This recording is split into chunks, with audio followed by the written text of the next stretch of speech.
now we're going to move on to our next album review, which is Ellie Goulding, Higher Than Heaven. This is a 52-minute long album. I'm not sure what number album it is for her. Her Yes, fifth. Sure. Alex spent 52 minutes. I spent 37 minutes because I didn't listen to the bonus tracks. Oh, I did 52. Oh. Okay, well, you there. guys can discuss the bonus tracks. Fifth studio album. Oh, fifth studio album. Yeah. Okay. And it has a more dance poppy vibe. She has a lot of bigger hits that also have this vibe. I enjoyed it. I had some high points, some low points, some slow jam pops really caught me in my feels a little bit. But overall, what did you guys think?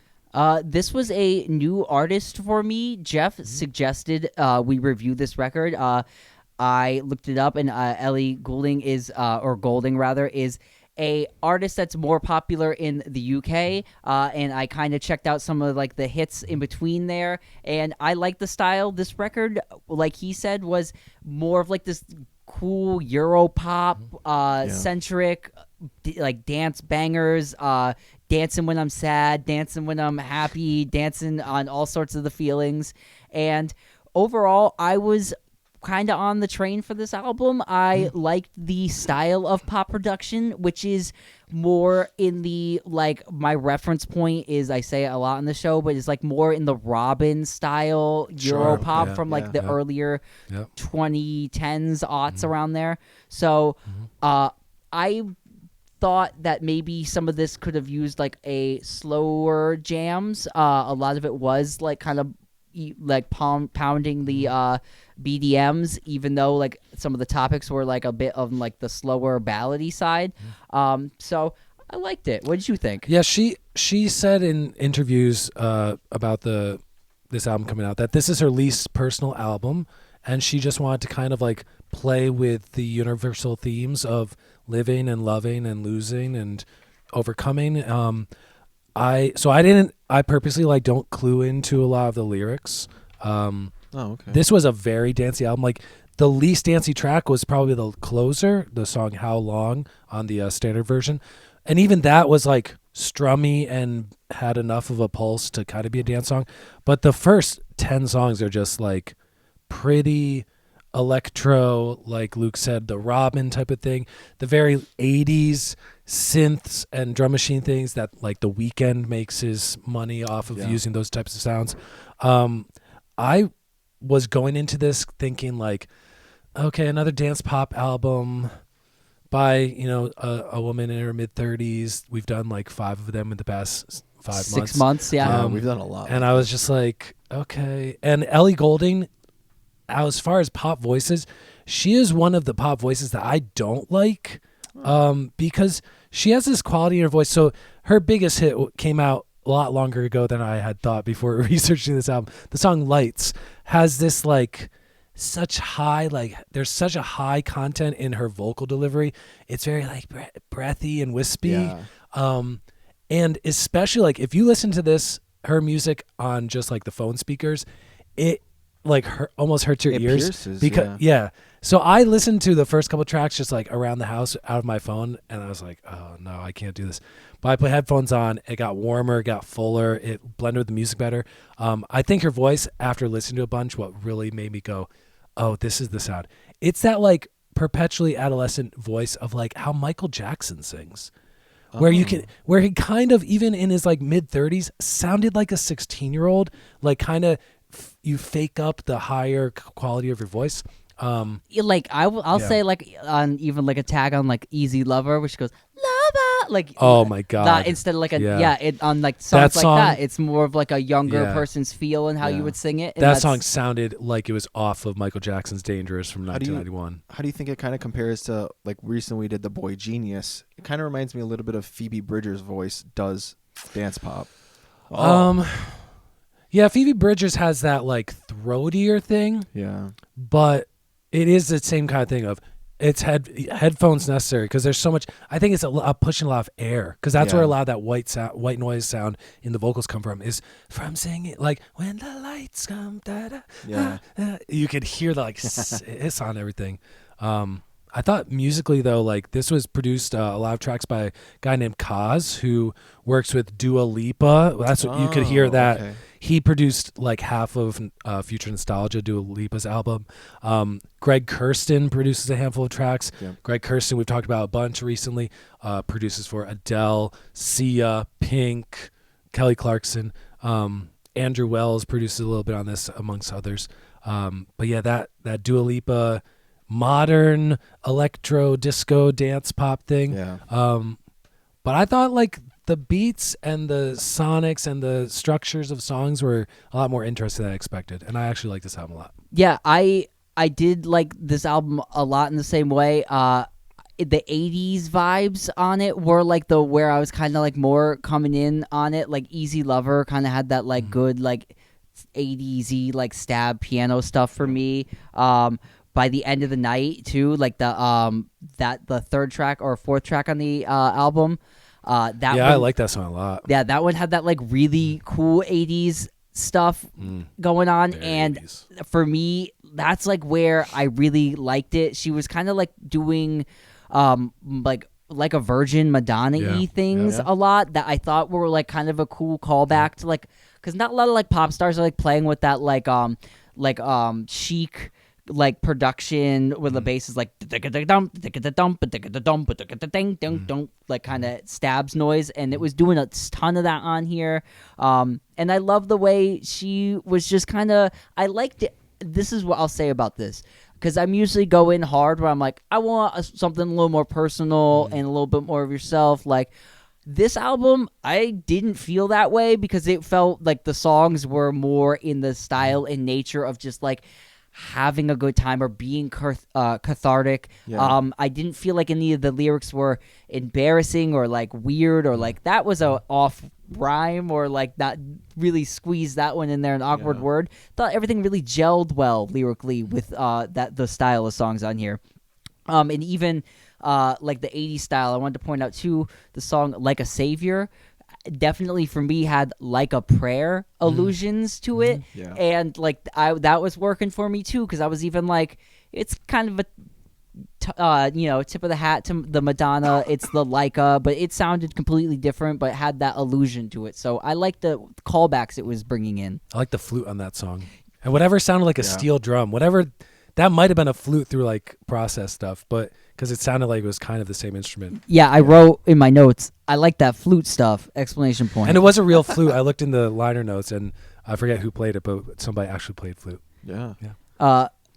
A little bit, like if I had to like critique it a little bit, some of it sounds like kind of stuff that could be playing in like an American Eagle dressing room. Oh yeah, man. And so that's like the kind of like okay, this is just kind of happening music, but at the same time, if you want to engage in it on like a party and a cathartic way, like I said earlier, I think it's inviting to do that. Yeah, I similarly said it feels like a light house party vibe for a majority of the time. Yeah, but it like, you know how a lot of dance pop can sound like flippant and like, oh, these are corny like lyrics. Right. This still like had enough meat on It its had bones body. to like be real songs. Right, Yeah. and that's and the other thing too that added to this record, again in my pointing out of modern records, not a lot of bridges on songs anymore. Yep, A lot of TikTok, these had thanks. bridges. A lot of these Yeah. had bridges. So there was that like release of like kind of something's happening, and then like a good like another 2 bumps of a chorus before you leave. Yeah. My favorite track, Waiting for It, it's late in the album, is the 9th track. Yep. It started with this like muted like low pass filter opening vocal harmony things. It has this cool organ on the chorus. It has these little subtle like chime hits on the second verse. It's a very like 90s R&B type of song made current, like synth pop type of thing. Those chime hits, I was loving. They're I was really like, good, yo, And they match with the boom, notes of the boom, vocals or boom, whatever. boom. The and they're church just like, bells. ding, Yes. ding. And I thought it was I wrote strongest, but I guess I mean most interestingly vocals on the album, because it was like the slowest grooving song, but I think her voice had a little bit more of like long notes and longer phrases, and not just like singing full bore because you're singing over like this fucking club anthem. Yeah, I also similarly said that was my favorite song. It did have that slow jam pop. I love that song. Yeah. I'm gonna listen to that song as soon as this thing's over. Luke, what's your favorite song off the album? It's definitely Easy Lover for me. Okay. But I also liked album opener. What Me is that? too. Midnight Dreams. Yeah. I Opened like strong. I like that a lot. And by the end of the night, was another one for me. Yeah, that was my second favorite. Really Yeah. strong. I mean, for me it was the album opener. The openers for me, they really like came in strong. Cure for Love. I Yeah, don't I need like a that cure one for too. love. Yeah. Oh yeah, those first three were just like bop, bop, bop, bop. Bum bum Yeah. bum down. Yeah. I loved Cure for Love. That was like I think that was a rejected Dua Lipa track. oh, do you? Oh. It sounded so.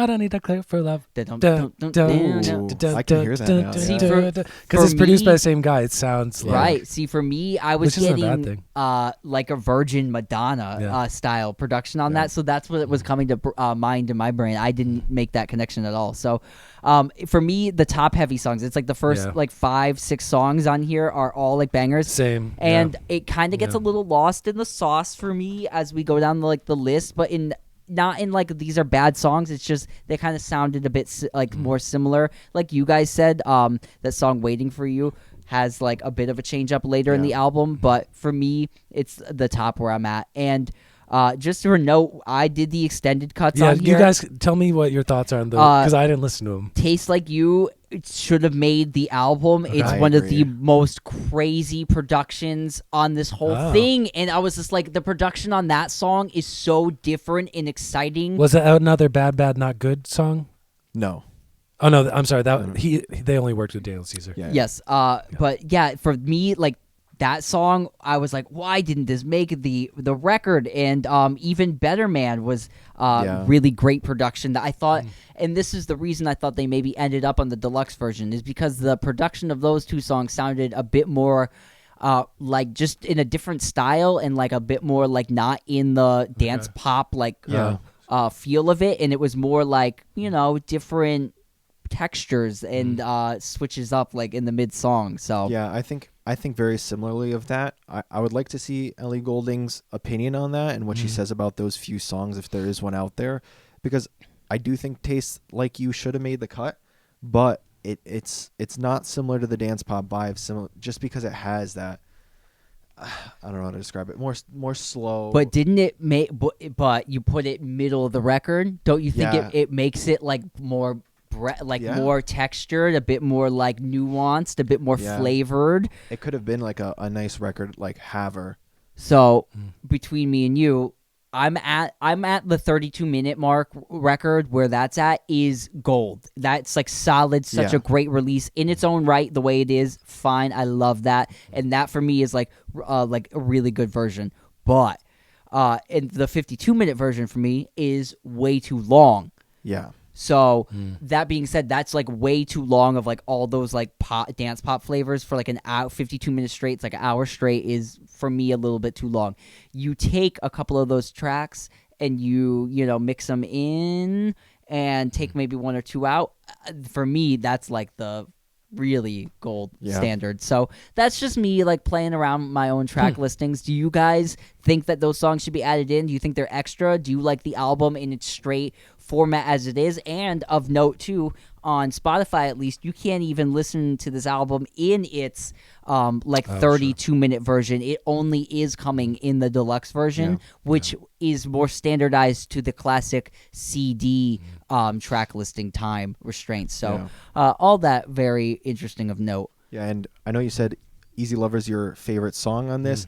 You know, shout out to Big Sean. He was the feature on that one. I do think he played a good part on it. Same, I'm not the biggest fan of Big Sean, Yeah, but same. he held his I saw own. the name and I went, Oh, God. Ellie Goulding was hot 10 years ago, so it was Big Sean. This is bad. It was a good pairing, though. Yeah. He did his kind of like the low-key, understated thing. Yeah. It was very much like how there'd be rap features. It reminded me of the Heartbreaker feature by Jay-Z. Big Mariah Carey song from like 2000, 2001, where he just comes in and he does a little flavor for 30 seconds and then gets the fuck out of the way. Yeah. Like, I also wanted to make note on Easy Lover being my favorite song. Other reason why it was my favorite was the wordplay on Easy Lover. Yeah. You didn't make it easy lover. It was easy lover. I'm looking for an easy lover. Just every way she played with the play on words of easy lover for me was really great in a dance pop song like that, and of kind of like high lyrical play that's not really getting touched on most songs of this nature. So really liked that touch on that.